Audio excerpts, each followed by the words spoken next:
David Bellamy was born on the 18th of January 1933, in London. He died on the 11th of December 2019. He was 86 years old.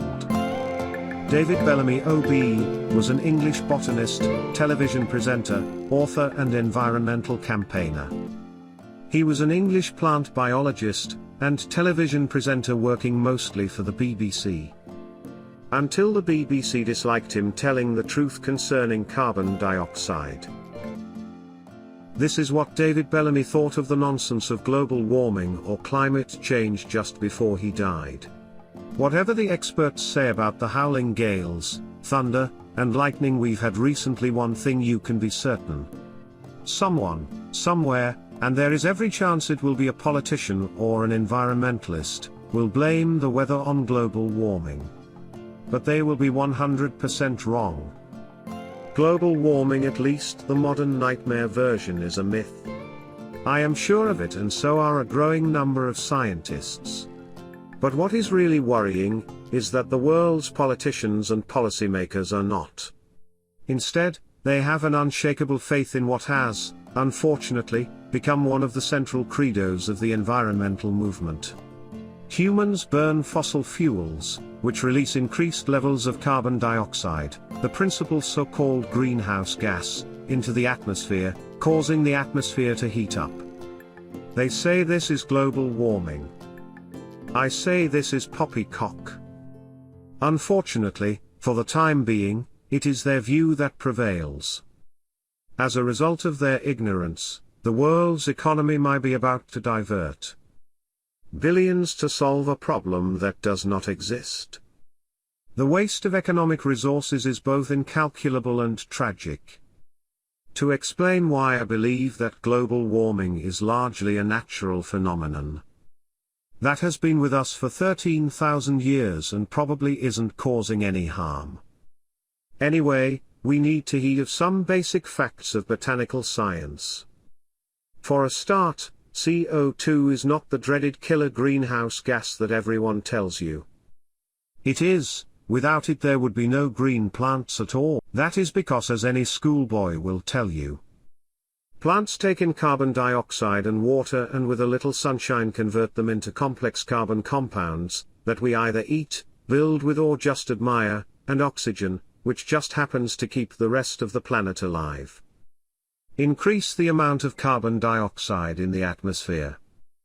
Double it even, and this would just produce a rise in plant productivity. Call me a biased old plant lover, but that doesn't sound much like a killer gas to me. Hooray for global warming. That's what I say, and so do a lot of my fellow scientists.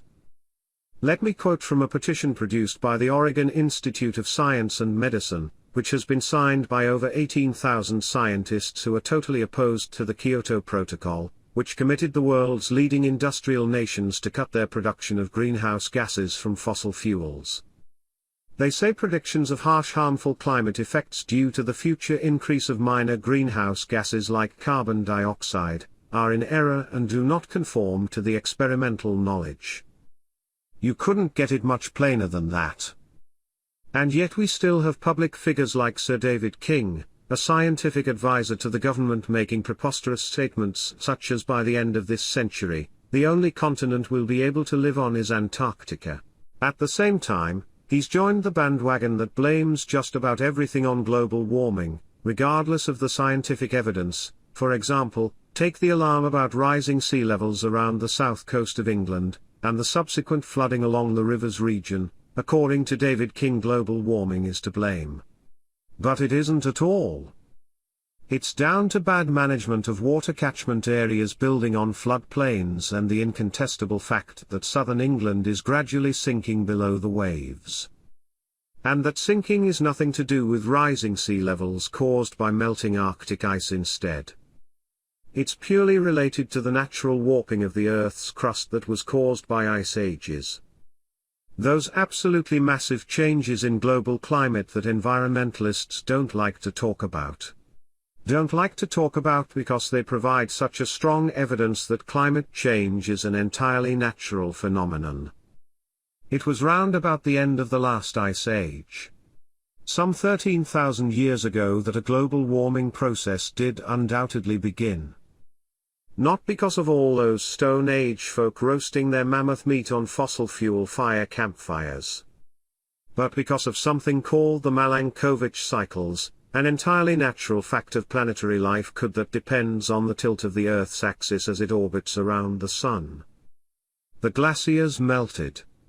The ice caps retreated and Stone Age man could resume hunting again. But a couple of millennium later, it got very cold again and everyone headed south. The real truth is that the main greenhouse gas, the one has the most direct effect on the temperature of the planet, is water vapor. 99% of this is entirely natural. If all the water vapor was removed from the atmosphere, the temperature of the planet would fall by 33 degrees Celsius. But if you removed all the carbon dioxide, the temperature would fall by just 0.3 degrees. It's been estimated that a cost of cutting fossil fuel emissions in line with the Kyoto Protocol would cost $76 trillion. Little wonder then that the world leagues are worried, and so should all of us.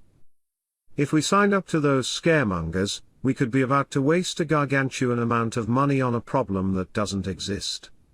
Money that would be better spent fighting hunger. So raise a glass of something bubbly to the great David Bellamy. Release a few more molecules of CO2 for David. Cheers.